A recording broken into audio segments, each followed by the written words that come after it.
Saatnya Anda simak Jamus Gemilang, Jagongan lan Musyawaroh. Selamat datang di Desa Wisata. Pelestarian juga sangat penting, di mana filosofi di balik ini tuh apa? Di 96.8 FM Radio Gemilang.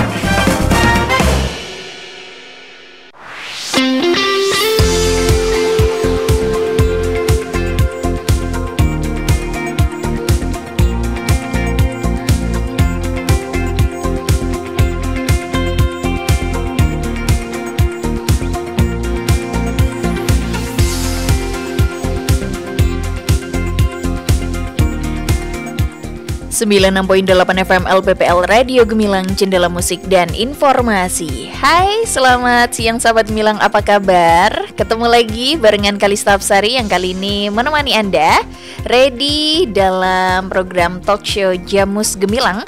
Dan kali ini bersama dengan DBHCHT Magelang. Dan untuk tema kali ini sangat menarik, penting bagi perekonomian daerah, dan temanya adalah Dana Cukai Dorong UMKM Naik Kelas.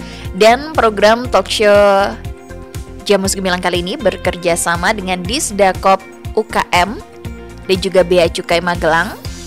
Dan pastinya buat Anda yang pengen bergabung kali ini bisa di line WA 081578968968. Bisa juga Anda menyimak secara live streaming di gemilangfm.id ataupun di beritamagelang.id. Dan seperti biasa, kita sudah kedatangan tamu-tamu narasumber yang hebat dari dua instansi penting tentunya di Kabupaten Magelang.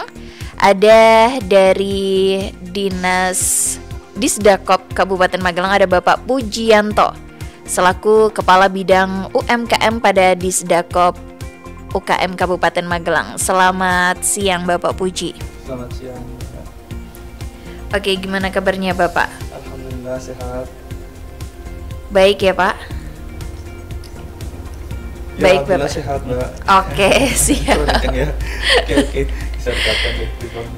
Oke, selanjutnya ada Bapak Wahyu Hernowo. Ini selaku Sekretaris Dinas Perdagangan dan Koperasi Usaha Kecil dan Menengah Kabupaten Magelang. Selamat siang Bapak Wahyu. Selamat siang Mbak, dan selamat siang pada pendengar semua yang ada di manapun berada.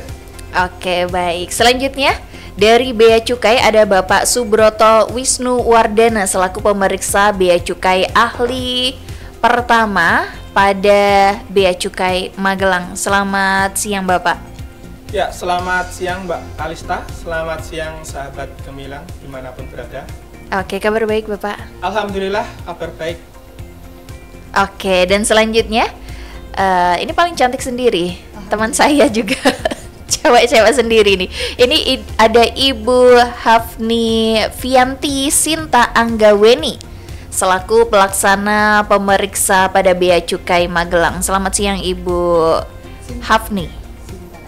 Oke, Ibu Sinta ya panggilannya. Iya, selamat siang Mbak Kalista, selamat siang sahabat Gemilang. Kabar baik Ibu? Kabar baik, alhamdulillah. Oke, baik. Dan sahabat Gemilang, kali ini siarannya bisa Anda simak melalui channel YouTube di Gemilang FM Official. Oke, tanpa berlama-lama lagi kita langsung ke topik utama.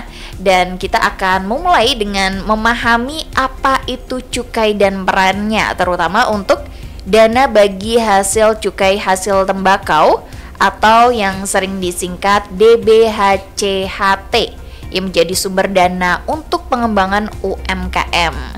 Oke, pertanyaan pertama kali ini ke Bea Cukai dulu ya. Boleh Bapak Subroto atau Ibu Hafni bisa dijelaskan kepada sahabat Gemilang semua tentang sebenarnya cukai itu apa dan diterapkan pada barang apa saja, terus bagaimana presentase pengenaannya. Monggo. Baik, terima kasih Mbak Kalista.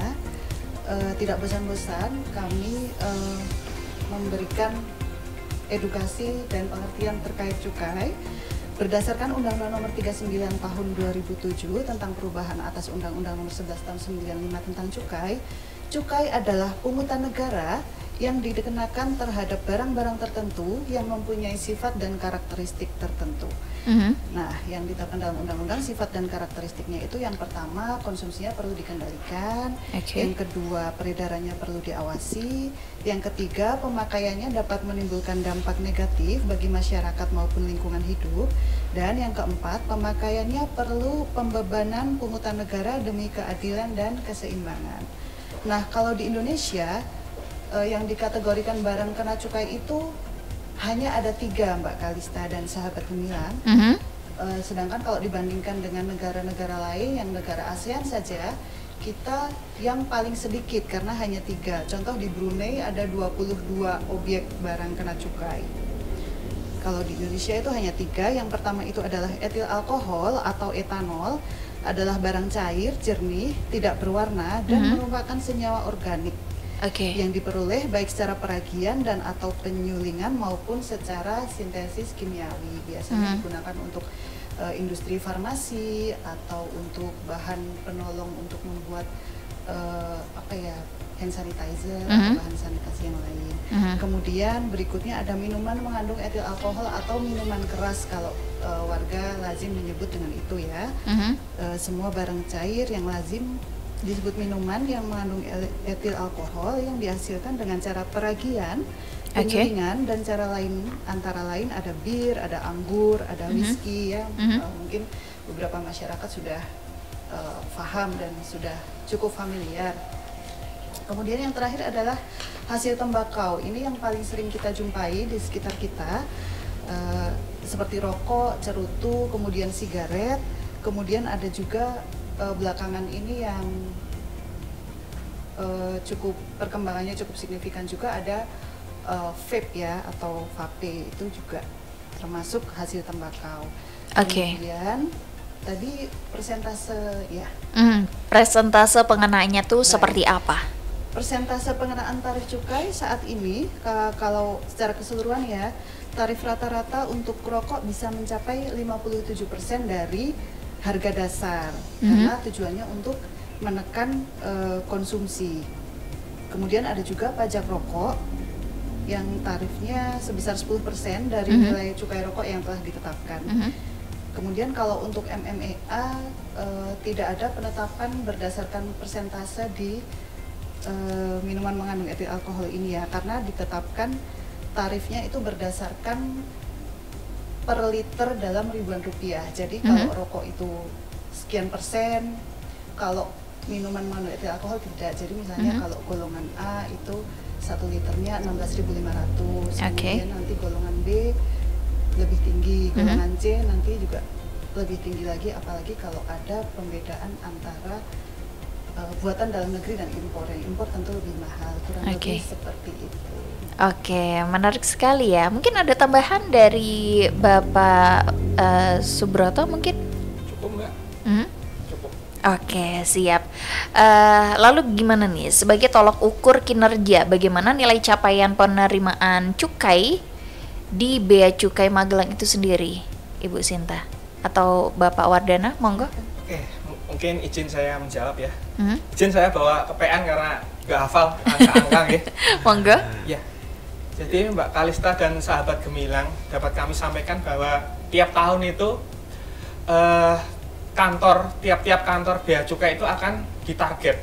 Target penerimaannya berapa? Untuk tahun 2025 ini kantor Bea Cukai Magelang mendapatkan target penerimaan di bidang pabean sekitar 809 juta.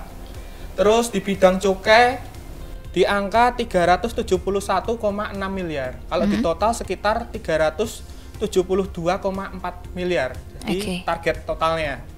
Nah, untuk realisasi tadi pagi tarian data per 23 Oktober 2025 yaitu untuk di sektor pabean realisasi penerimaannya sudah mencapai 1,27 miliar. Jadi kalau di persentase sekitar 156% dari target awal. Untuk di bidang cukai Mbak, dapat kami sampaikan realisasi terakhir tadi di angka 618,25 miliar. Kalau persentasenya 166% dari target awal. Nah, menarik ini untuk mungkin kan bertanya-tanya untuk Kabupaten Magelang itu sekitar berapa gitu kan. Karena di Kabupaten Magelang sendiri untuk di bidang cukai ada beberapa perusahaan baik itu di sektor sigaret kretek mesin maupun sigaret kretek tangan itu menyumbang untuk Magelang kalau sekitar di angka 366,4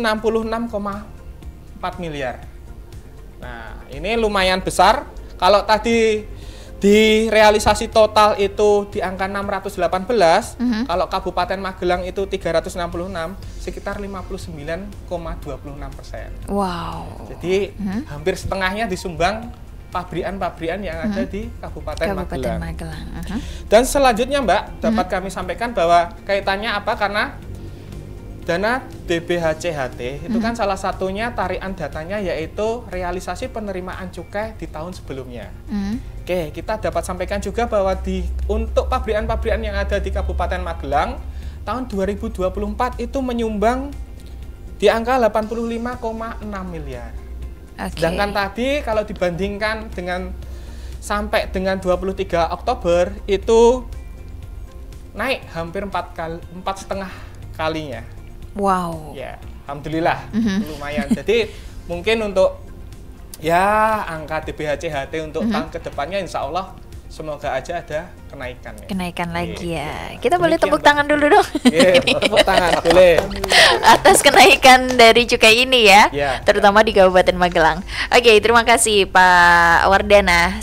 Sekarang kita beralih ke Disdakop UKM. Untuk Bapak Wahyu ataupun Bapak Pujianto nih, bagaimana gambaran umum kondisi UMKM di Kabupaten Magelang ini sendiri, Bapak? Monggo. Terima kasih Mbak Kalista dan Sobat Gemilang, bahwa UMKM di Kabupaten Magelang sebagai salah satu dari 3 sektor unggulan selain pariwisata dan pertanian itu terus menjadi salah satu sokok guru penyokong pergerakan perputaran ekonomi masyarakat, di mana hampir sebagian besar ya dari seluruh usaha yang ada, 97% lebih itu masuk di sektor UMKM. Karena UMKM tumbuh dari rakyat, dari masyarakat, mereka berusaha berjuang sendiri dalam berbagai bidang, yang terutama yang banyak dikenal di kita, antara lain di kuliner, kemudian kerajinan, dan juga hal yang lain. Sehingga perhatian pemerintah kepada sektor UMKM sebagai salah satu penyokong utama kehidupan ekonomi di masyarakat sungguh sangat diperlukan. Selama ini UMKM yang ada kebanyakan mereka karena bersifat tradisional ya masih belum banyak mengenal penggunaan teknologi. Kemudian dari pencatatan keuangannya juga masih berantakan. Tata cara untuk promosi juga masih kurang. Belum lagi untuk standar-standar teknis administrasi, katakanlah kelengkapan dokumen usahanya, kemudian juga bagaimana mereka bisa mengembangkan diri lebih baik, sehingga dana dari DBHCHT ini yang sebagian ada di kami itu kita gunakan untuk kita mendampingi mereka agar bisa tumbuh dengan lebih baik, dan syukur-syukur mereka bisa meningkatkan skala usahanya atau yang kita sebut dengan naik kelas. Terima kasih. Oke, ada tambahan mungkin dari Pak Pujianto, monggo Bapak. Ya baik Mbak Kalista, terima kasih waktunya.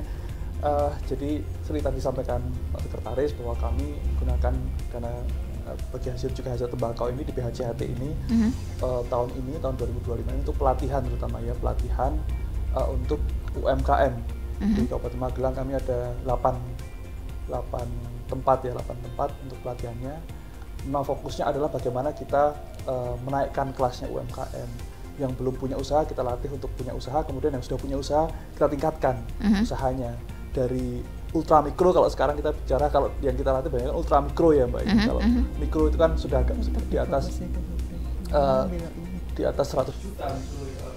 Kalau ultra mikro di bawah 100 juta itu akan kita naikkan dari ultra mikro jadi mikro menjadi kecil, dan kecil kalau bisa menjadi menengah begitu ya. Itu fokus pelatihannya. Nah, pelatihan sendiri itu kami berfokus pada pelatihan kuliner. Jadi ada pelatihan terkait makanan tradisional, olahan makanan tradisional, dan kemudian juga olahan berbasis daging. Itu mungkin Mbak. Oke, terus pemerintah sendiri ini kan sangat fokus pada UMKM Bapak. bagaimana juga pemerintah itu memandang peran strategis UMKM dan perekonomian Indonesia, dan mengapa naik kelas ini menjadi prioritas utama. Monggo. Ya baik, izin. Jadi begini, kalau kita bicara UMKM secara keseluruhan di Indonesia ya, Mbak Kalista, itu kan UMKM itu tadi seperti disampaikan oleh Pak Sekretaris bahwa UMKM itu tulang punggung perekonomian bangsa kita. Kita 2 kali krisis itu diselamatkan oleh UMKM sehingga ekonomi kita bertahan gitu ya, tahun 98 dan tahun 2008. 2 kali krisis kita itu, krisis ekonomi kita itu diselamatkan oleh adanya UMKM gitu ya. Kalau secara jumlah UMKM itu sekitar 99% dari total dunia usaha yang ada di Indonesia. Kemudian dia menyerap 97% dari tenaga kerja yang ada di pasar tenaga kerja Indonesia. Kemudian tapi dari sisi omset, nah itu dari sisi omsetnya walaupun dari jumlahnya 99%, omsetnya dari sisi sumbangan terhadap PDB itu hanya 61% menyumbang terhadap PDB Indonesia. Kemudian itu tidak jauh berbeda juga di tingkat Kabupaten Magelang. Mungkin data itu tidak akan jauh berbeda karena sama kira-kira seperti itu ya. Itu mungkin, Mbak. Nah, mengapa kok kemudian kita harus menaikkan kelas? Karena tadi ini tulang punggung perekonomian masyarakat, ekonomi kerakyatan. Jika ini UMKM-nya ini jatuh, ternyata tentunya juga akan berbahaya, akan beresiko untuk ekonomi Indonesia, kelangsungan bangsa kita. Makanya kemudian kita perlu merawat, menjaga UMKM ini, kalau perlu kita tingkatkan sehingga kita bisa lebih maju perekonomian, kesejahteraan masyarakatnya lebih maju lagi. Itu yang perlu kita lakukan untuk menjaga UMKM kita agar kemudian bisa naik kelas. Itu, Mbak. Ada tambahan mungkin dari Bapak? Gini Mbak Kalista, bahwa dari semacam riset kecil-kecilan yang pernah kami buat, kita mencermati bagaimana seseorang bisa terlibat atau masuk ke sektor UMKM itu 54%. Di antaranya karena keterpaksaan, misalnya dia menjadi korban PHK atau tulang punggung keluarga tidak bisa menjalani fungsinya dengan baik, apakah meninggal, apakah cacat. Sementara sisanya ya bisa jadi anak-anak muda yang memang memiliki jiwa kreatif untuk masuk ke sektor UKM. Seperti sekarang ini di berbagai level pendidikan, anak-anak juga dididik untuk punya mental wirausaha. Ini yang kita manfaatkan agar mereka yang masuk ke sektor UMKM betul-betul punya kesiapan. Memang betul di awal mungkin sebagai sebuah solusi ya, ketika katakanlah terkena PHK sehingga mau tidak mau harus bagaimana caranya bisa menghidupi keluarga, sehingga dia masuk ke sektor UKM. Namun karena didorong oleh faktor keterpaksaan, kadang yang biasanya sektor kuliner juga apa adanya, kemudian untuk yang lain juga masih serabutan, sehingga di sini coba kita tingkatkan, kita berikan pembekalan yang lebih teknis, pendampingan lebih baik, agar orang-orang yang berawal dari keterpaksaan bisa survive, bisa berlanjut, bahkan syukur-syukur dia bisa berkembang. Ini yang kita harapkan, jadi tidak hanya menang di jumlah, tapi juga mereka bisa menjadi punya kekuatan dari segi kualitas, dari segi tertib administrasi, karena bagaimanapun juga ketika UMKM ini sudah semakin besar, tentu dia akan ketemu dengan pajak, tentu dia akan ketemu dengan pencatatan keuangan dan lain sebagainya, sebagai sebuah kewajiban dari sebuah usaha. Ini kita persiapkan betul agar mereka yang awalnya tumbuh secara tradisional, secara mandiri, secara alami, ketika mereka bisa berkembang, bisa naik kelas, mereka juga memiliki kewajiban terhadap negara. Itu saja di sini untuk pajak kata lain. Kata Mbak. Oke, tadi juga disinggung ada pelatihan-pelatihan juga ya. Nah, pelatihan ini manfaatnya tuh seperti apa sih Pak? Terus tujuannya juga dari pelatihan-pelatihan teknis yang diselenggarakan itu seperti apa? Tapi jangan dijawab dulu Bapak, kita break sejenak. Dan untuk Anda Sobat Gemilang yang pengen bergabung bersama kami, saat ini Kalista membuka kesempatan di chat WA 081578968968. Kita kembali saat lagi, so pastikan Anda tetap bergabung di Radio Gemilang, Cendela Musik dan Informasi.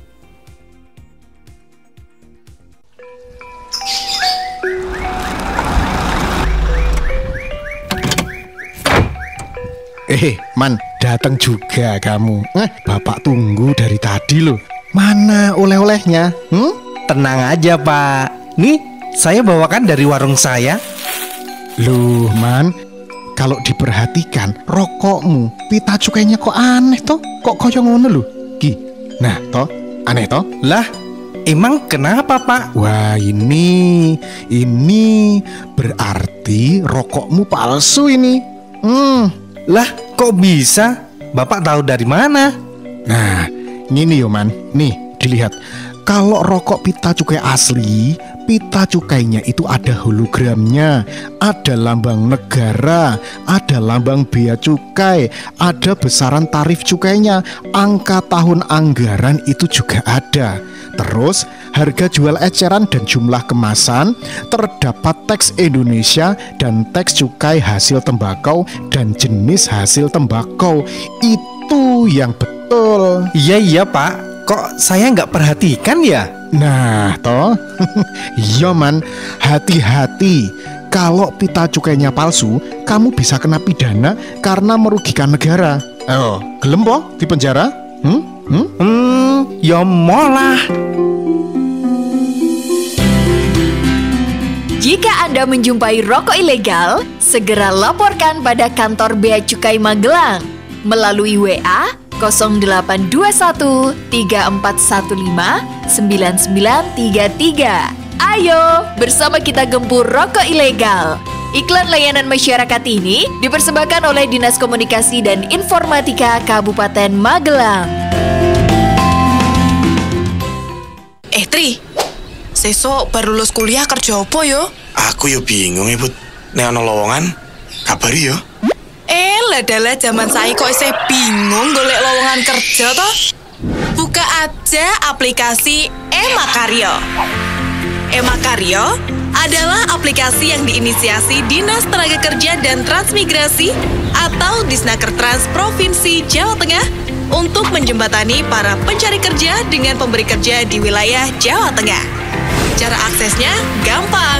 Tinggal ketik www.bursakerja.jatengprof.go.id, buat akun, pilih jenis pendidikan, dan tada! Informasi lowongan pekerjaan di seluruh wilayah Jawa Tengah sudah bisa kamu akses. Wah, ternyata gampang ya, Bud. Tri, aku udah ditambah semangat makaryo nek ngene carane.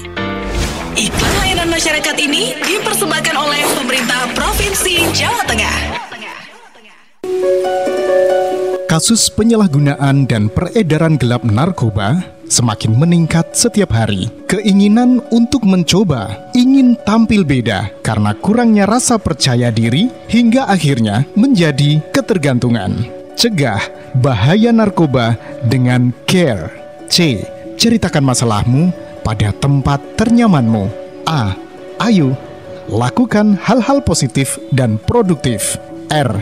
Rajinlah beribadah. E. Enyahkan pikiran untuk mencoba narkoba. Karena narkoba, sekarang hari-hariku terasa berat dan gak berguna. Kamu gak mau kan masa depanmu hancur karena narkoba? Kamu harus bangkit. Dan aku yakin kamu pasti bisa.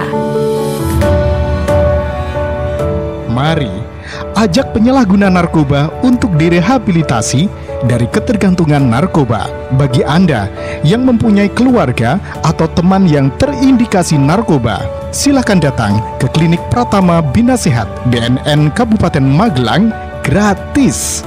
Laporkan segala bentuk indikasi penyalahgunaan dan peredaran gelap narkoba kepada si bandar onar atau siap lapor bandar dan overdosis narkoba di 0821 3869 6844 atau kunjungi kantor BNN Kabupaten Magelang, Jalan Letnan Tukiat, nomor 36A, Deangan, Mertoyudan, Kabupaten Magelang.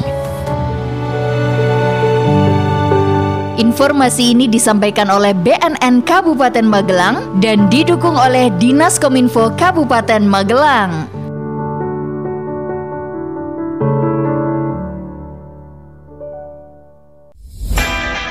Mel, kenapa sih pagi-pagi udah cemberut gitu? Iya nih, barusan aku dapat surat teguran lagi dari Pak Bos. Ya elah, kenapa lagi? Hari ini aku telat lagi, Vi. Masalahnya tiap pagi aku kena macet terus. Udah tahu tiap pagi macet. Cari jalan alternatif lain dong. Gimana caranya? Kamu bisa pantau arus lalu lintas di Kabupaten Magelang dengan mengakses melalui cctv.dishub.magelangkap.go.id atau download aja aplikasi Magelang Smart Service melalui Play Store. Yes, agar perjalanan Anda nyaman dan lancar. Kini, Anda bisa menyimak pantauan arus lalu lintas di sejumlah titik jalan di Kabupaten Magelang melalui cctv.dishub.magelangkap.go.id atau download aplikasi Magelang Smart Service melalui Play Store. Iklan layanan masyarakat ini dipersembahkan oleh Dinas Perhubungan Kabupaten Magelang dan LPPL Radio Gemilang. Masih Anda ikuti Jamus Gemilang, Jagongan lan Musyawaroh di 96.8 FM LPPL Radio Gemilang. Radio Gemilang.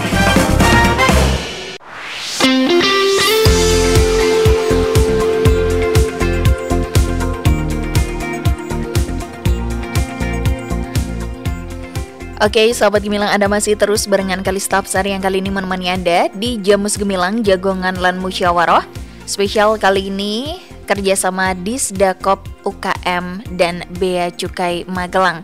Dan masih juga dengan tema yang sangat menarik, Dana Cukai dorong UMKM naik kelas. Dan pastinya Kalista masih bersama dengan narasumber yang sudah hadir di studio Radio Gemilang FM. Ada Bapak Pujianto selaku Kepala Bidang UMKM pada Disdakop UKM Kabupaten Magelang, Bapak Wahyu Hernowo selaku Sekretaris Dinas Perdagangan Koperasi Usaha Kecil dan Menengah Kabupaten Magelang, dan juga dari Bea Cukai ada Bapak Subroto Wisnuwardana selaku Pemeriksa Bea Cukai Ahli Pertama pada Bea Cukai Magelang, dan Ibu Sinta Pelaksana Pemeriksa pada Bea Cukai Magelang. Masih semangat ya Bapak Ibu? Masih Mbak. Oke, tadi sebelum break Kalista tanya nih dengan Bapak Pujianto untuk mendukung UMKM ini naik kelas. Disdakop UKM ini kan sering mengadakan pelatihan. Terus tujuan dan manfaat utama dari pelatihan teknis yang diselenggarakan ini apa Bapak?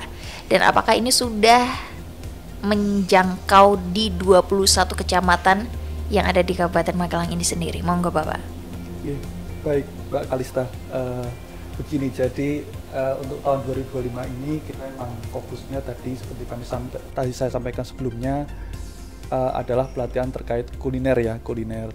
Jadi pelatihan kuliner ini ada ya, tujuan pertamanya memang menaikkan kelas UMKM kita ya, menaikkan kelas UMKM kita yang tadi kita bahas. Tapi yang kedua juga kita ingin menggarap secara lebih serius pasar wisatawan kita di Kabupaten Magelang, karena kita Kabupaten Magelang kan punya jumlah kunjungan wisata yang cukup banyak ya.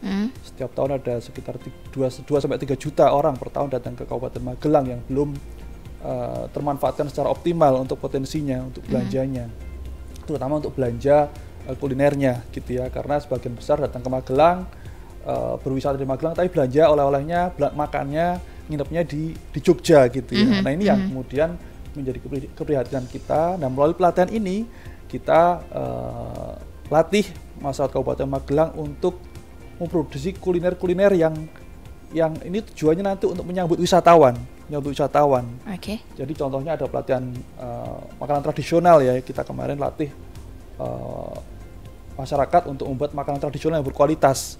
Jadi bagaimana bagus makanannya, kemudian kemasannya juga bagus, menarik, kemudian juga perizinannya lengkap begitu ya, standarnya juga tinggi gitu ya, sehingga siap untuk misalnya dinikmati oleh wisatawan dari domestik maupun dari mancanegara. Kita juga ada makanan-makanan olahan daging, karena selama olahan daging kan memang sangat berisiko kalau tidak dilatih secara serius ya, karena dia proteinnya tinggi gitu. Jadi kemudian kita latih juga makanan olahan daging itu. Tujuannya nanti setelah pelatihan mereka bisa buka usaha, dan mereka bisa, salah satunya adalah melayani wisatawan-wisatawan yang datang ke Kabupaten Magelang sehingga nanti meningkatkan kesejahteraan masyarakat di Kabupaten Magelang itu. Nah, untuk coveragenya, pelatihannya itu kita sejauh ini tahun 2025 ini baru bisa mengcover 8 kecamatan. 8 kecamatan, 4 kecamatan untuk pelatihan teknis olahan makanan tradisional, yang 4 kecamatan lagi untuk makan olahan daging. Yang pelatihan teknis olahan makanan tradisional itu ada di Desa Danurejo, Kecamatan Mertowidan, Desa Kaponan, Kecamatan Pakis, Desa Wonokerto, Kecamatan Tegalrejo, dan Desa Kajoran, Kecamatan Kajoran. Kemudian untuk pelatihan teknik olahan makanan daging adalah di Desa Banyuroto, Kecamatan Sawangan, Desa Rejosari, Kecamatan Bandungan, Desa Surodadi, Kecamatan Candimulyo, dan kemudian di Desa Mangli, Kecamatan Kaliangkrik. Di beberapa desa ini memang terkait dengan wisatanya, kayak tadi Mangli, di sana kita punya Silancur, sekitarnya juga ada Nepal gitu ya. Kemudian di Surodadi Candimulyo itu ternyata mereka juga punya hutan pinus wisata gitu yang selama ini belum banyak dikenal masyarakat gitu ya. Nah, tapi untuk menyiapkan itu kita juga siapkan pelatihannya sehingga nanti saat itu sudah booming, ada wisatawan datang ke sana, oleh-oleh dari sana sudah siap, kuliner dari sana juga sudah siap, sehingga kalau ada wisatawan kita jamu dengan pantas gitu ya. Kemudian juga di Bandungan, Banyuroto, Sawangan juga terkait dengan ketep gitu ya. Kajoran juga banyak wisatawan di sana, ada sekarang Suko Makmur dan segala macam itu ya. Itu kira-kira Mbak, jadi itu yang sudah kita lakukan. Oke. Mungkin ada tambahan Bapak, monggo. Terima kasih Mbak Kalita dan sobat Gemilang semuanya. Jadi dari pelatihan kuliner ini, sebagaimana kita ketahui bahwa wisatawan yang datang berkunjung ke Candi Borobudur kadang kesulitan oleh-oleh kuliner yang cocok, yang khas mewakili Kabupaten Magelang itu apa. Kita belum punya satu jenis atau makanan ataupun cemilan ataupun apa yang bisa menjadi wakil dari Kabupaten Magelang di kancah kuliner. Katakanlah kita dioleh-oleh lumpia, oh ini pasti dari Semarang. Kita diberi bakpia, oh pasti dari Jogja. Kalau ke Magelang itu oleh-olehnya apa kita belum menemukan. Sehingga dari berbagai pelatihan ini, baik yang panganan tradisional maupun panganan berbasis daging, harapannya bisa menjadi cikal bakal. Oh, jika dikembangkan dengan baik, dikembangkan dengan benar, dia dilatihkan kepada masyarakat di sekitar tempat wisata. Harapan kami ke depan itu setidaknya bisa menjadi ciri khas kuliner lokal. Sebelum kemudian dia bisa berkembang menjadi contoh atau menjadi kuliner khas Kabupaten Magelang. Ini yang kita belum punya. Ke depan harapannya antara kuliner dan wisata ini menjadi satu pasangan yang serasi lah. Ketika orang datang berkunjung berwisata, tentu tidak lengkap rasanya kalau tidak ada yang bisa dinikmati, begitu dimakan ataupun mungkin dibawa pulang sebagai oleh-oleh. Dan sebagai signature dari Kabupaten Magelang itu harapannya kita bisa mengembangkan makanan tradisional dengan sentuhan-sentuhan yang mungkin sesuai dengan tren terkini atau sesuai dengan selera masyarakat saat ini. Sebagaimana kita ketahui bersama pengaruh dari dunia digital, pengaruh dari media sosial, sehingga makanan-makanan tradisional itu jika tidak dipoles, tidak dikembangkan dengan lebih baik, maka akan ditinggalkan masyarakat atau generasi muda tidak mengenal. Sehingga harapan kami, kebetulan juga menyambut Sumpah Pemuda kan, peran remaja, peran pemuda, harapannya bisa membantu kami untuk mendorong bersama-sama mewujudkan kuliner khas Kabupaten Magelang. Mungkin tambahnya itu Mbak Kalista. Oke, mungkin senada dengan pertanyaan yang sudah bergabung ini Bapak Ibu di chat WA 081578968968 dari Wahyu di Kabupaten Magelang. Mau tanya, izin Bapak yang terhormat, kalau di PHK terus membuka usaha sendiri, apakah bisa meminta bantuan kepada pemerintah? Entah dari sisi finansial ataupun pelatihan-pelatihan. Terus kalau bisa, itu bagaimana caranya dan juga syaratnya seperti apa? Monggo. Ya, terima kasih. Wah, kebetulan namanya sama ya dengan nama saya ya. Dari Wahyu di Kabupaten Magelang. Kami turut prihatin jika terdampak PHK. Namun demikian, saya salut dengan Mas Wahyu, Mas atau Mbak nih ya. Oke, untuk bangkit dan membuka usaha. Kalau untuk pelatihan-pelatihan, insya Allah bisa kami berikan langsung. Jadi Anda bisa datang ke kantor atau ke salah satu cabang kami di PLUT, Pusat Layanan Usaha Terpadu, di Jalan Jenderal Sarwoedi di sebelah kantor Pemkot, kira-kira 300 meter di sebelah barat Artos. Niko, kami juga memberikan pelatihan-pelatihan tergantung yang dibutuhkan apa, mulai dari kelengkapan perizinan berusaha, kemudian pembuatan kemasan, desain kemasan, bahkan sampai ke pencatatan keuangan dan ke marketing, kita bisa memberikan pelatihan. Terkait dengan bantuan finansial, kalau di kami saat ini belum ada bantuan untuk katakanlah permodalan bagi rekan-rekan yang akan membuka usaha. Bagi Sobat Gemilang yang ingin buka usaha, nanti bisa coba kami hubungkan dengan berbagai lembaga keuangan yang ada. Katakanlah di kami ada Bank Bapas 69 selaku banknya UMKM, nanti bisalah kita kontak-kontak dengan Bapas. Kemudian jika Anda butuh yang lebih fleksibel, di kami ada banyak koperasi yang bisa membantu. Katakanlah ketika di bank mengajukan pinjaman pada bulan ini, bulan depan sudah harus mengangsur. Kalau melalui koperasi tergantung perjanjiannya aja, kita bisa katakanlah peminjaman sekarang, tapi besok kalau produknya sudah laku entah 3 bulan, 6 bulan, monggo bisa diatur secara lebih fleksibel. Katakanlah teman-teman yang produknya dibayar setelah laku, itu kan bulan depan belum tentu dia pegang uang untuk dan punya kemampuan untuk mengangsur. Ini ada solusinya dari teman-teman koperasi yang sudah juga bergabung bersama kami, siap untuk memberikan bantuan permodalan dengan syarat yang lebih lunak, katakanlah Makatan. Jadi jangan khawatir bagi Sobat Gemilang yang ingin atau punya niat untuk membuka usaha, jangan takut, segera dimantapkan, dimulai, segera ke kami, entah itu melalui media sosial kami ataupun mungkin datang langsung ke kantor, baik di Dinas Perdagangan Koperasi dan UKM di Kota Mungkit ataupun di PLUT di Jalan Jenderal Sarwoedi Wibowo. Silahkan nanti kita kontak-kontakan, kita nanti bisa lebih intens kebutuhannya apa, nanti bisa kita bantu. Demikian juga dengan katakanlah mungkin dari ibu-ibu PKK misalnya, atau dari komunitas apa, monggo nanti silahkan bersut ke kami, nanti insya Allah kami bisa datang memberikan pelatihan-pelatihan sesuai dengan yang dibutuhkan.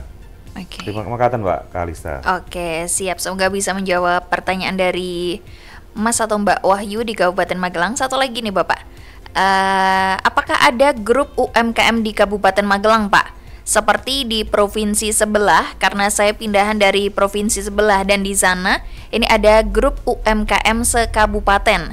Dan kalau ada, gimana cara bergabungnya? Ini dari Cici di Muntilan. Saran saja Bapak, ini juga bisa menjadi salah satu promosi untuk para pelaku UMKM. Monggo tanggapannya Bapak. Terima kasih Mbak Cici di Muntilan. Untuk grup, selama ini yang ada grup merupakan sebuah grup bagi teman-teman yang sudah pernah kita latih, sehingga grup itu kita gunakan untuk monitoring misalnya. Ini sudah ada kesulitan apa, dalam sekian bulan kita pantau kembali perkembangannya sudah sejauh apa, apakah ada peningkatan ataupun mungkin ada permasalahan, sehingga di grup ini bisa kita pakai untuk mengetahui bahwa pelatihan kita ini berlangsung dengan efektif atau tidak. Ya bisa jadi dari katakanlah 300, 200, 300 orang ya target kita per tahun untuk bisa kita dampingi. Ada 1-2 yang melajunya cepat, ada beberapa yang standar, beberapa yang masih butuh kita membutuhkan perhatian lebih. Ini kita dorong sehingga di grup itu kita gunakan untuk memantau ini. Cuma kalau grup secara keseluruhan, saya rasa belum ada ya Mas Busi ya? Kalau atau mungkin sudah ada? Menambahkan Pak. Monggo silakan. Jadi begini, tadi Mbak Cici ya namanya. Mbak Cici ya. Ini untuk grup UMKM itu kalau di Kabupaten Magelang itu memang ada tapi tidak semuanya. Jadi mereka terbagi di beberapa komunitas gitu ya, berdasarkan produk atau berdasarkan wilayah biasanya. Ada, kalau boleh saya sebut, ada satu namanya MBICO, Magelang Business Community. Itu juga teman-teman ada berapa bergabung di situ, yang tujuannya sama, bagaimana mengembangkan usaha secara bersama begitu ya. Yang kedua juga ada namanya KPK, bukan Komisi Pemberantasan Korupsi ya. Ini kelompok pengusaha kreatif namanya. Di sini malah itunya di Muntilan itu yang ketuanya itu Mbak Anis itu yang punya Ipang Production. Nah itu mereka juga punya grup sendiri, di situ sama tujuannya sebenarnya sama untuk bagaimana mengembangkan usahanya dengan cara-cara lebih kreatif gitu ya.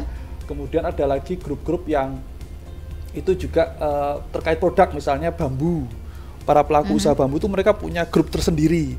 Kabupaten Magelang ada itu klaster bambunya. Mereka punya grup yang mereka sama-sama bertujuan untuk mengembangkan kerajinan bambu di Kabupaten Magelang. Kemudian di kopi juga ada. Kopi itu malah dari hulu sampai hilir ada. Dari petaninya sampai kemudian dari para pelaku usaha di kafe-kafe itu roaster barista itu ada mereka itu, jadi mereka bisa saling tukar produk di situ. Itu dan beberapa komunitas lain yang saya yakin juga punya tujuan sama. Nah, ini yang kemudian kita bina komunitas itu. Kita bina, kadang-kadang kita komunikasi gitu ya untuk berkembang sama-sama, bersinergi antara komunitas pelaku usaha dengan pemerintah. Nanti kalau mau bergabung silakan, saya kira mereka terbuka. Para pelaku usaha itu tergantung minatnya di mana. Kalau tadi usaha di Muntilan ya bisa gabung ke dari KPK ya, kelompok pengusaha kreatif itu. Nanti bisa kita sambungkan lah ke ketuanya gitu ya, biar bisa masuk itu. Kira-kira gitu Mbak Kalista. Oke, siap. Semoga bisa menjawab pertanyaan dari Mbak Cici di Muntilan. Oke, kita kembali ke Bea Cukai terkait dana bagi hasil cukai hasil tembakau atau DBHCHT. Apakah alokasi dana dan pemanfaatannya itu sesuai aturan, bisa digunakan untuk mendukung kegiatan seperti pelatihan UMKM seperti ini, Mbak? Monggo. Baik, jadi begini Mbak Kalista dan sahabat Gemilang, kalau kita berbicara terkait DBHCHT, kita berbicara tentang rumah besar yang di dalamnya ada 3 ruangan. Ruangan yang paling besar itu adalah ruangan kesejahteraan masyarakat. Itu adalah alokasi DBHCHT terbesar, yaitu sebesar 50%. Kemudian yang kedua adalah kesehatan, dia mendapatkan jatah 40%, dan yang terakhir adalah penegakan hukum. Itu alokasinya 10% dari DBHCHT yang diberikan kepada pemerintah daerah. Nah, pelatihan-pelatihan itu masuknya di ruangan yang kesejahteraan masyarakat di bidang pembinaan lingkungan. Jadi nanti pemerintah daerah bersama sekretariat DBHCHT akan merumuskan dan melakukan koordinasi terkait penggunaan dana DBHCHT itu nanti untuk apa saja. Tentu saja yang sesuai dengan Peraturan Menteri Keuangan Nomor 72 Tahun 2024. Sehingga nanti kalau sudah dirumuskan akan dipakai untuk apa saja, nanti dari Pemda yang akan membuat ketetapannya melalui ketetapan Bupati.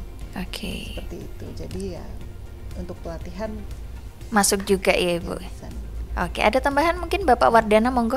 Oh ya, terima kasih Mbak Kalista. Menyambung tadi yang disampaikan oleh Mbak Sinta bahwa terkait dengan penggunaan DBHCHT itu koridornya harus sesuai aturan yang ada di Peraturan Menteri Keuangan Nomor 72 Tahun 2024. Tadi ada bidang kesejahteraan masyarakat dan ada juga di bidang penegakan hukum. Jangan sampai nanti pelatihan-pelatihan kaitannya dengan yang bersinggungan beririsan dengan UMKM ternyata tidak diakomodir. Jadi alangkah baiknya sebelum membuat suatu event acara atau pelatihan itu sebelum RKP ya, sebelum rencana kerja penganggaran itu, mungkin kalau kaitannya dengan kesejahteraan masyarakat mungkin Biro Isda provinsi. Nah itu di istilahnya dirembuk dulu apakah bisa atau enggak. Karena nanti ini untuk menjaga ya ke depannya, kalau misal istilahnya pelatihan sudah di ini ternyata di kemudian hari itu tidak bisa, nah itu nanti kaitannya dengan sanksi yang akan diberikan. Karena mungkin sanksinya mungkin bisa pemotongan DBHCHT untuk tahun berikutnya, apakah pengembalian dana, dan juga mungkin nanti yang paling lebih jauh lagi mungkin ada pemeriksaan seperti itu. Jadi sebelum RKP benar-benar dimatangkan istilahnya seperti itu. Nah, menarik untuk dibahas mungkin kalau saya itu ada beririsan di bidang kesejahteraan masyarakat dan penegakan hukum, yaitu pembinaan industri hasil tembakau. Jadi ada satu fasilitas dari Bea Cukai, yaitu adanya aglomerasi pabrik hasil tembakau. Nah, aglomerasi berarti pemusatan nih. Di satu kawasan, luasnya nggak begitu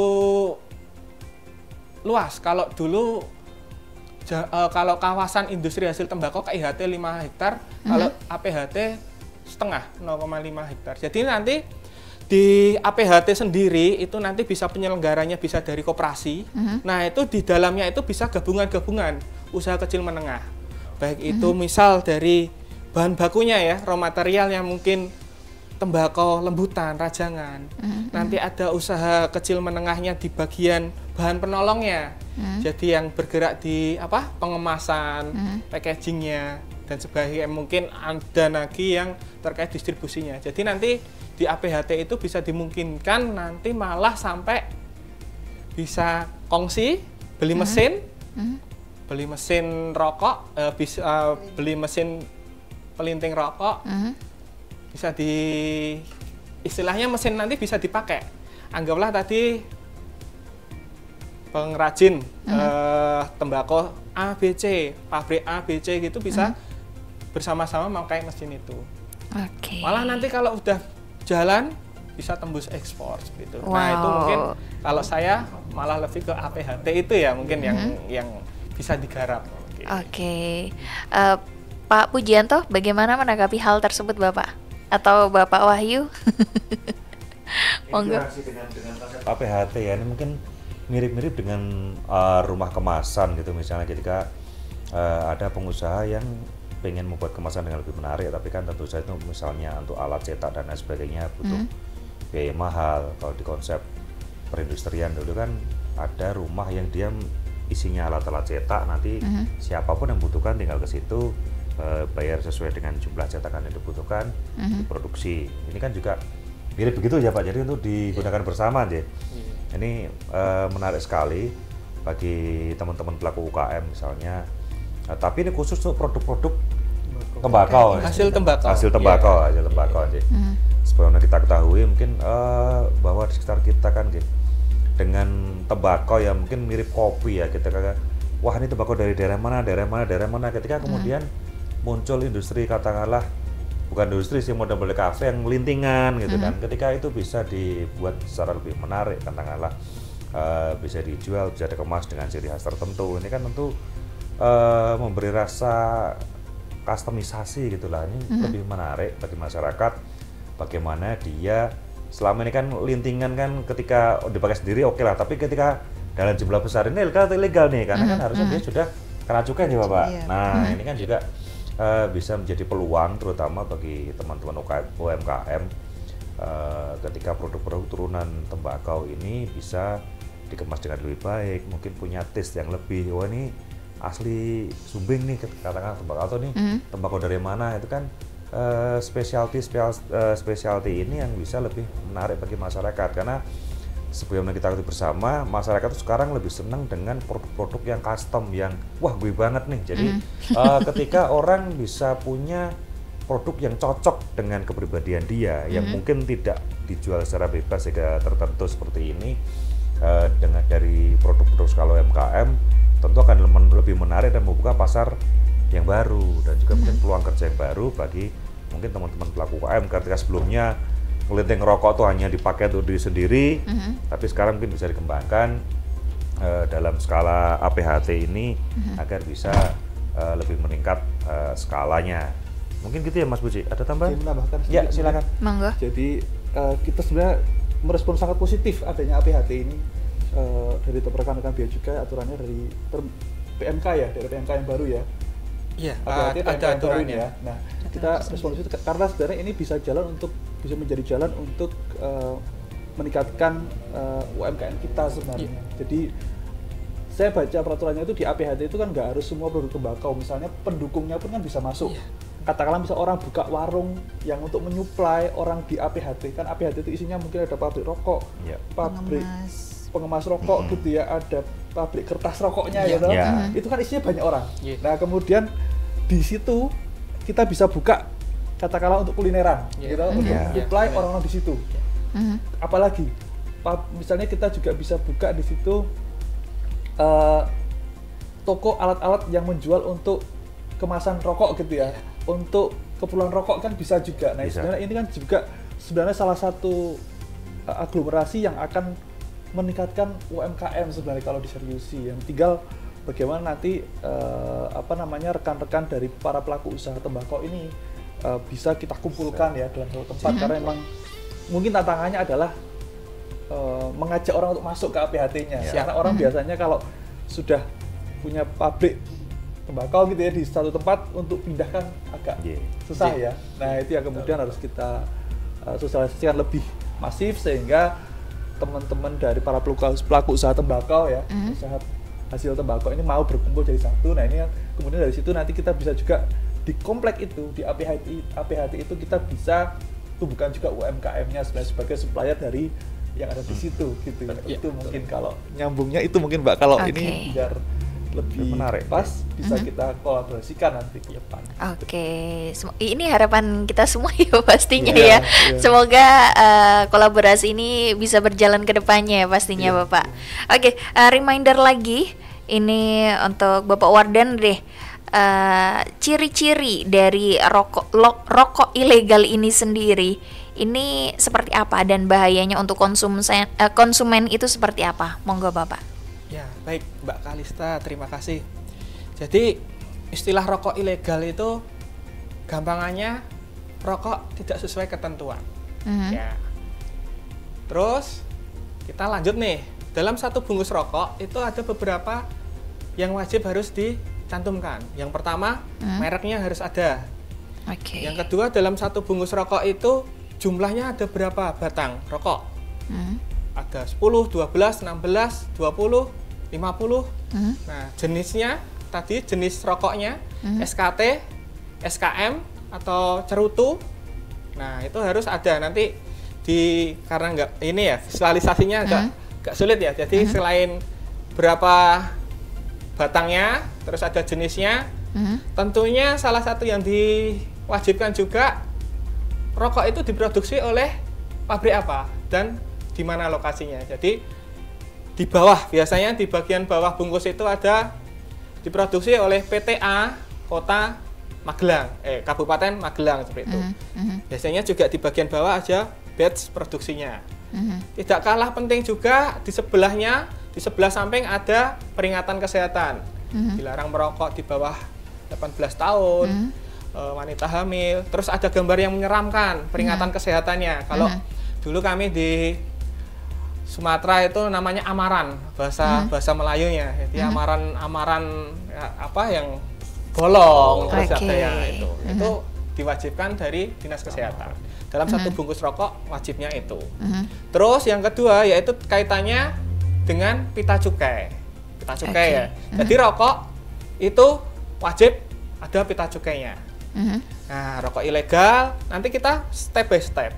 Yang pertama pastikan rokok itu ada pita cukainya atau enggak. Kalau rokok itu tidak dilekati pita cukai berarti bodong, polos, berarti ilegal. Yang kedua, ternyata dilekati pita cukai. Selanjutnya pastikan lagi pita cukainya asli atau palsu. Walaupun ada pita cukainya tapi palsu, tetap tidak boleh, tetap itu termasuk ilegal. Pita cukainya ada asli. Langkah ketiga yaitu pastikan lagi baru atau bekas. Jadi harus baru, nggak boleh bekas. Nah, selanjutnya yang keempat dan kelima yaitu salah peruntukan dan salah personalisasi. Kaitannya tadi dengan satu bungkus rokok, berapa batang dan jenisnya apa. Salah peruntukan gampangannya seperti ini. Dalam satu bungkus rokok, bungkus rokoknya itu rokoknya namanya jenisnya SKM. Jumlah batangnya 20, tapi ternyata dilekati pita cukai isinya sudah salah nih, 12 jenisnya SKT. Jadi secara tarif sangat jomplang. Karena ada perbedaan Mbak Kalista untuk tarif sendiri. Kalau misalnya SKM yang banyak beredar itu dalam satu batangnya itu tarifnya sekitar 746. Kalau yang golongan 1 di angka 1231. Bandingkan dengan SKT cuma 122 per batangnya. Jadi jumlahnya sangat besar. Itu yang salah peruntukan salah satunya. Terus yang salah personalisasi. Jadi pabrik rokok itu Mbak, selain golongan 1, jadi golongan 2, golongan 3 itu ada kode personalisasinya. Gampangannya daun jeruk, daun DJR 00. Jadi misal pita cukainya punya daun jeruk dengan kode personalisasinya daun DJR, tapi ternyata dipakai oleh pabrik yang lain. Anggaplah bayi kembar seperti itu. Nah, itu nggak boleh juga salah personalisasi. Itu paling gampangnya untuk istilahnya rokok ilegal ya. Nah, terus tadi pertanyaan selanjutnya bahaya rokok ilegal ya Mbak ya. Tentunya ini tidak, istilahnya ini erat kaitannya dengan fungsi cukai. Fungsi cukai yaitu yang pertama, cukai adalah sebagai alat pemungut negara. Nih rokok ilegal berarti ada porsi yang tidak masuk negara, otomatis kalau konsumsi rokok ilegal. Cukai itu di porsi APBN sekarang itu menyumbang di angka sekitar 10% sampai 11,2% dari total APBN. Anggaplah total APBN kita 3.000 triliun, itu cukai di angka 240 T untuk tahun saat ini. Nah, kalau tidak pakai cukai berarti ada potensi penerimaan yang loss. Kalau dari sisi penerimaan negara. Terus yang kedua dari sisi pengendalian konsumsi. Pengendalian konsumsi ini kaitannya mungkin kalau secara individu kaitan dengan kesehatan ya Mbak ya. Nah tadi dalam satu bungkus rokok juga ada informasi berapa kadar tar dan nikotinnya, berapa miligram. Anggaplah nikotinnya 1,5 miligram, tarnya 20 miligram. Nah, rokok ilegal itu tentunya tidak akan ada kadar tar dan nikotinnya. Jadi Mbak, jadi dalam urutan-urutan sebelum pabrikan itu mendaftarkan mereknya, mereka harus wajib untuk melakukan uji lab dulu. Lab yang sudah terverifikasikan ya. Nah, ada verifikasinya. Salah satunya mungkin kalau di Kota Kretek itu Dinas Perdagangannya malah punya lab juga. Nah, itu jadi di lab itu nanti misalnya pabrikan mau daftarkan mereknya, bawa sampelnya. Baik itu sampelnya berupa rajangan tembakau, baik itu sudah berwujud batang rokok, tapi nanti dikemas dalam bungkusan yang masih plain, karena mereknya kan belum ada. Nah, itu nanti diperiksa. Nah, dari uji lab ini sendiri akan ketahuan berapa kadar tar, nikotin. Selain itu juga ada berapa kadar karbon monoksida. Nah, tidak kalah penting juga sebenarnya ternyata di hasil lab itu juga ada, misal nih ternyata bahan baku rokoknya itu agak buruk ya. Nanti ada juga kadar arseniknya berapa, benzenanya berapa, jadi zat-zat yang berbahaya. Jadi misalnya kita konsumsi rokok walaupun harganya tadi murah ya, tapi kita nggak tahu yang kita satu batang itu kandungannya seperti apa. Selain tadi juga kualitas bahan bakunya. Selanjutnya Mbak, mungkin terkait dengan persaingan usaha ya. Bahaya rokok ilegal ini tentunya akan merugikan bagi pabrik-pabrik yang berada dalam koridor yang legal. Pabrik-pabrik yang sudah taat aturan seperti itu. Akan mematikan, karena mereka tentunya kalau head to head, bayar cukai dan tidak bayar cukai, harganya pasti jomplang. Nah, takutnya yang pabrik yang ini akan produksinya menurun, imbasnya dengan tenaga kerjanya akan dikurangi, dan multiple effect juga. Paling itu Mbak dari yang rokok ilegal. Terus untuk pemberantasan dan penindakan rokok ilegal di wilayah Kabupaten Magelang ini seperti apa? Dan juga ketika menemukan peredaran rokok ilegal, ini masyarakat bisa melapor kemana saja? Boleh singkat saja, monggo. Oke, kalau pemberantasan berarti kita bicaranya ada dua pendekatan. Pendekatan secara preventif, pendekatan secara represif. Kalau preventif berarti ya sosialisasi, iklan layanan masyarakat. Mungkin salah satunya dengan acara seperti ini. Jadi secara edukasi, komunikasi. Terus yang kedua pendekatan secara represif, berarti penindakan. Penindakan berarti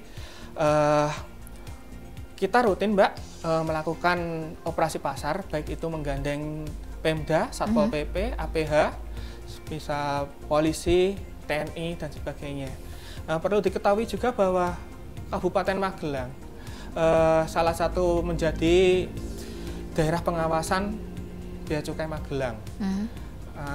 Pengawasan Bea Cukai Magelang itu ekskarisidenan Kedu, kecuali Kebumen. Jadi kebanyakan rokok ilegal itu diproduksi oleh provinsi sebelah kita. Ada 3 jalur, jalur utara, selatan, dan tengah. Nah, jalur tengah ini yang menarik. Turun dari Jawa Timur, Madiun, Magetan, masuk Karanganyar, Solo, Boyolali, arah ke barat. Magelang, Wonosobo, terus ke Purworejo. Nah, itu kebanyakan tangkapan-tangkapan kita di jalur distribusi darat, di bagian tengah maupun di selatan. Untuk Kabupaten Magelang sendiri bahwa ada beberapa penindakan. Itu kalau penindakan, kalau istilahnya nanti yang mengakibatkan denda itu malah kalau di total-total hampir ada sekitar 250 juta. Yang kemarin yang sempat besar itu di sisi selatan Magelang itu dengan menghasilkan denda 210 juta. Selain itu juga kita juga bekerja sama dengan jasa titipan yang kirim-kiriman, karena sekarang itu masif peredaran rokok ilegal itu melalui e-commerce. Nah, itu salah satunya. Terus pemberantasan juga, Mbak. Jadi rokok-rokok yang sudah kita tindak itu nanti kita akan musnahkan. Di bulan Juli kemarin, Bea Cukai Magelang dengan bekerja sama dengan Pemda itu melakukan acara pemusnahan barang ilegal. Ada sekitar 3,4 miliar batang rokok, 225 liter minuman mengandung etil alkohol. Itu secara nilai barang sekitar 4,9 miliar. Total kerugian sekitar 3,3 miliar, Mbak. Yang sudah kita musnahkan di tahun ini. Terus untuk melapor kemana, ini bisa lapor kemana, Bapak? Baik, jika Bapak Ibu sahabat Gemilang menemukan di sekitar lingkungan sahabat Gemilang ada barang kena cukai ilegal, jangan takut, silahkan dilaporkan kepada kami di kantor Bea Cukai Magelang pada nomor saluran WhatsApp di 0811 264 0225. Kami ulangi 0811 1264 0225, atau bisa juga disampaikan kepada Satpol PP karena mungkin bisa lebih terjangkau, lebih dekat. Bisa juga disampaikan ke Satpol PP di kabupaten kota nanti untuk disampaikan kepada kami gitu. Oke, baik. Ada tambahan dari Bapak Pujianto mungkin terkait dari penindakan ketika ada rokok ilegal ini sendiri? Monggo, Bapak. Kayaknya tidak ada, Mbak. Oke, dari Bapak Wahyu? Iya, kalau di kami kemarin barang-barang kena cukai yang kami juga kadang ikut bersama-sama dengan APH untuk operasi gabungan. Cuma demikian di kami lebih banyak ke minuman beralkohol. Itu yang kemarin juga kita pantau peredarannya sebagai salah satu barang kena cukai yang harus dibatasi, terutama karena banyak juga dampak negatifnya sehingga harus betul-betul dilakukan pembatasan.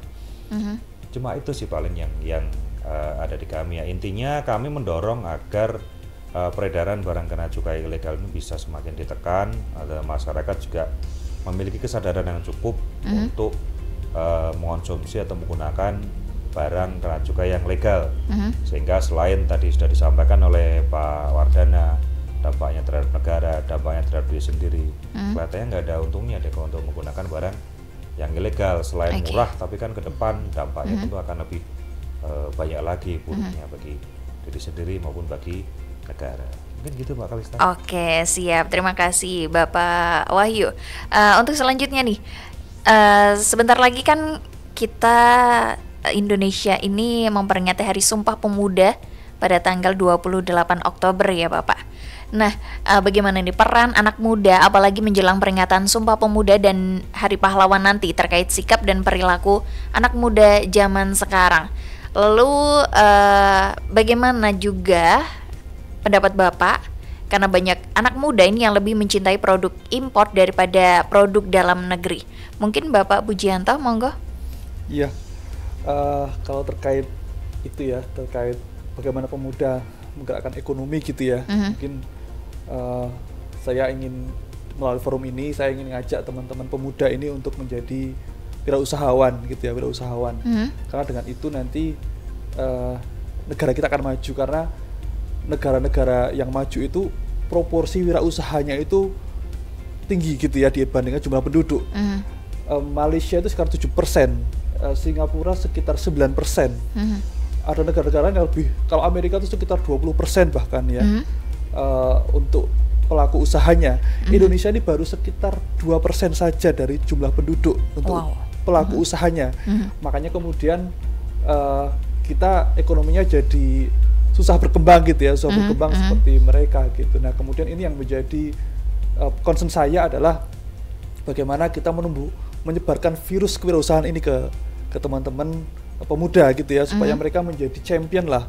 Kalau orang-orang yang sudah sepuh gitu kan untuk mengembangkan usahanya kan susah ya, tapi anak-anak muda ini mereka kan punya literasi digital yang tinggi, mereka punya semangat yang masih luar biasa gitu ya, sehingga nanti kalau mereka bikin usaha, saya yakin akan lebih baik daripada orang-orang yang sekarang sudah punya usaha. Nah ini yang kemudian perlu kita pahami bersama. Nah kemudian monggo kalau nanti memang di Kabupaten Magelang ada anak muda yang pengen buat usaha, kita menyambut dengan tangan sangat terbuka gitu ya, untuk membina. Nanti kalau tadi ada peran dari Pak Wahyu, Mas Wahyu tadi ya yang di PHK itu kan mungkin anak muda ya, silahkan dibuat usaha. Nanti mungkin pertama usaha itu kan stepnya kan pertama setelah punya produk harus punya izin ya. Izin paling awal ada NIB namanya, nomor induk berusaha. Kalau dia makan nanti harus punya izin-izin yang terkait keamanan pangan, PIRT, halal. Kemudian juga BPOM kalau memang diperlukan gitu ya, dan juga izin-izin lain yang mungkin berkaitan dan itu dan gitu. Kemudian untuk kemasannya kita juga diperlukan kemasan yang bagus. Nah untuk tahap-tahap itu kami terbuka untuk membantu. Tadi disampaikan Pak Sekretaris, kita punya PLUT, Pusat Layanan Usaha Terpadu di daerah Mertoyu, dan nanti siap bantu teman-teman untuk step-step kesini untuk naik kelas istilahnya, untuk naik kelas menjadi yang tadinya non formal menjadi formal, menjadi bagus, menjadi omsetnya naik gitu ya, menjadi dikenal orang. Itu kita siap insya Allah untuk dengan coaching kelas kita di PLUT. Itu mungkin kalau terkait produk Cinta Pemuda Negeri, monggo Pak Wahyu. Di ini. Terima kasih tadi terkait dengan tadi sudah disampaikan ya dari rekan-rekan Bea Cukai, produk kalau impor dan lokal ada perbedaan di cukai. Harapan kami Sobat Gemilang, khususnya pemuda-pemudi Indonesia, pemuda-pemudi Kabupaten Magelang, bisa lebih mencintai produk dalam negeri sebagaimana dicontohkan oleh pemuda-pemuda terdahulu pada 28 Oktober ketika Sumpah Pemuda. Kita merdeka juga tidak lepas dari peran para pemuda. Kemarin kita dihantam krisis moneter 98, juga muncul warung tenda, muncul industri kuliner yang diinisiasi oleh anak-anak muda. Begitu juga dengan COVID-19 kemarin yang menimpa kita sedemikian dahsyatnya, membekukan seluruh aktivitas, terutama aktivitas ekonomi juga. Banyak di antara kita kalangan pemuda yang punya ide-ide kreatif, katakanlah untuk delivery produk, kemudian buka pasar online lokal, atau mungkin mengembangkan kewirausahaan yang untuk membantu teman-teman atau tetangganya atau saudara-saudaranya yang kesulitan dalam mobilisasi barang ataupun mungkin kesulitan dalam mendapatkan bahan makanan. Itu peran pemuda betul-betul sangat mempengaruhi pergerakan ekonomi masyarakat, sehingga di sini diharapkan ketika di saat ini mungkin nggak kepengaruh media sosial, pengaruh internet dan lain sebagainya, banyak remaja anak muda yang masih memuja barang-barang impor. Namun demikian harapan kami mereka bisa, ayolah bahwa produk-produk UMKM kita juga nggak kalah kok dengan mereka. Produk-produk lokal kita sudah bisa, sudah setara dengan mereka. Tidak hanya soal desain, soal bentuk, soal penampilan ya, tapi dari segi materialnya, dari segi bahannya, katakanlah ketika kaos kita dulu banyak kenal merek-merek asing, sekarang kaos-kaos lokal pun juga bagus dan pencabulanannya sudah bagus juga. Demikian juga dengan produk fashion lainnya, sepatu misalnya. Demikian juga produk kuliner, ketika wah beli produk luar rasanya keren, enggak, produk lokal juga banyak yang lebih keren. Selain kita membantu diri kita sendiri ketika kita ngelarisi katakanlah produk-produk UMKM lokal, tentu saja dengan senyum mereka, senyum pedagang yang gembira, mereka akan bawa kebahagiaan pulang ke rumah, ditularkan ke masyarakat sekitarnya. Itu akan kembali lagi ke kita suatu saat, bahwa ketika kita menanamkan kebaikan ke depan, kebaikan itu akan kembali lagi kepada kita. Jadi jangan khawatir bagi teman-teman Sobat Gemilang, terutama yang masih berusia muda atau berjiwa muda, kami harapkan untuk membina, mengembangkan mental wirausahanya, kita fasilitasi, kita bantu untuk sama-sama mengangkat nama Kabupaten Magelang, dan juga selain panjenengan bisa membuka lapangan usaha, paling tidak bagi diri sendiri, bagi keluarga, bagi lingkungan terdekat, juga bisa mendorong ekonomi, perputaran ekonomi untuk Kabupaten Magelang. Sehingga kami berpesan kepada Sobat Gemilang bahwa jangan ragu-ragu untuk menggunakan produk-produk dalam negeri, produk-produk buatan lokal, nggak kalah keren, nggak kalah oke, nggak kalah bagus, tetap bisa sesuai dengan manfaat yang diharapkan. Makasih Mbak Kalista. Oke, siap. Untuk yang terakhir nih Bapak Ibu, pesan dan harapan masing-masing dengan adanya kegiatan rutin yang bersumber dari dana DBHCHT untuk kesejahteraan masyarakat ini apa? Monggo dari Bapak Pujianto dulu. Harapannya untuk dana DBHCHT ke depan bisa kita manfaatkan lebih banyak lagi untuk membantu UMKM kita di Kabupaten Magelang untuk naik kelas. Jadi tadi seperti yang tadinya kecil bisa kita dari tadi yang mikro atau ultra mikro kita bisa menjadi mikro. Yang jadi mikro kita jadi kecil, ya kecil jadi menengah gitu ya. Akhirnya mungkin suatu hari bisa jadi besar gitu. Nah, melalui pelatihan-pelatihan seperti ini, melalui coaching, melalui program-program yang nanti mungkin juga kita untuk inkubasi begitu.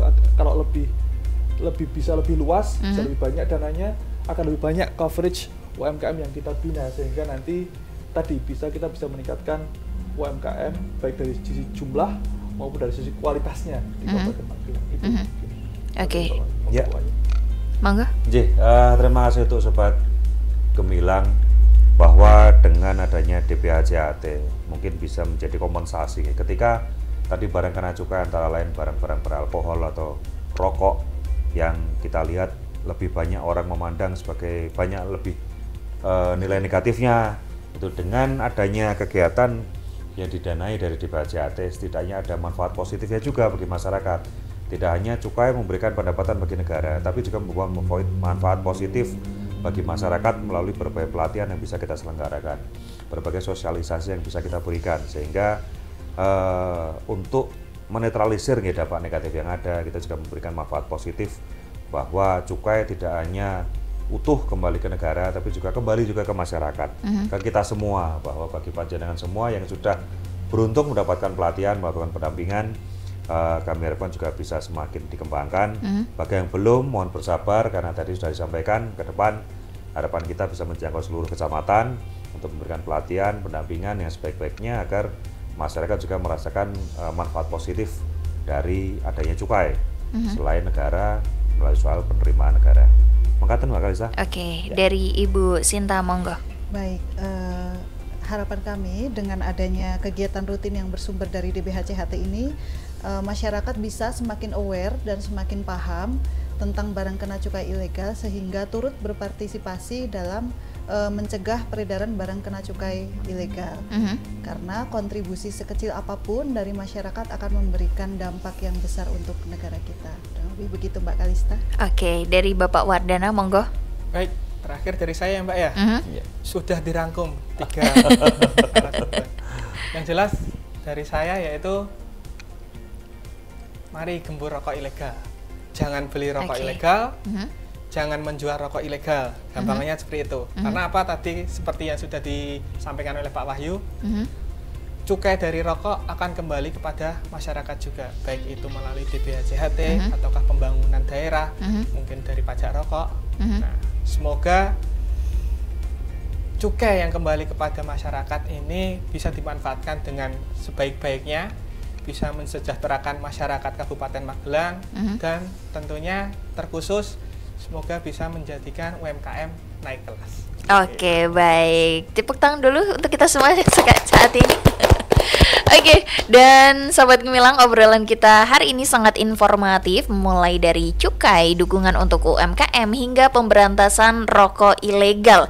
Dan ini membuktikan bahwa dana dari cukai ini benar-benar kembali ke masyarakat Magelang, Kabupaten Magelang tentunya, untuk mensejahterakan dan mendorong UMKM naik kelas. Terima kasih sebanyak-banyaknya kepada Bapak Pujianto, Bapak Wahyu, Bapak Wardana, dan Bapak Ibu Sinta yang sudah hadir di studio Radio Gemilang kali ini. Semoga sehat selalu dan sukses selalu Bapak Ibu. Amin. Dan Sobat Gemilang, sampai di sini dulu talk show kali ini bersama dengan DBHCHT, kerjasama di Disdakop UKM dan Bea Cukai Magelang dengan tema Dana Cukai Dorong UMKM Naik Kelas. Sampai jumpa di Jamus Gemilang di lain hari, dan pastikan Anda tetap selalu dengarkan 96.8 FM LPPL Radio Gemilang, Jendela Musik dan Informasi. Ya, terima kasih.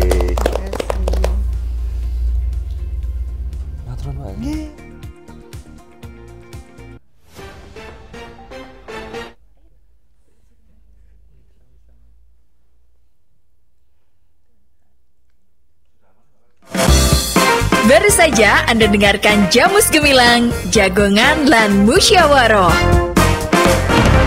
di 96.8 FM LPPL Radio Gemilang. Radio Gemilang.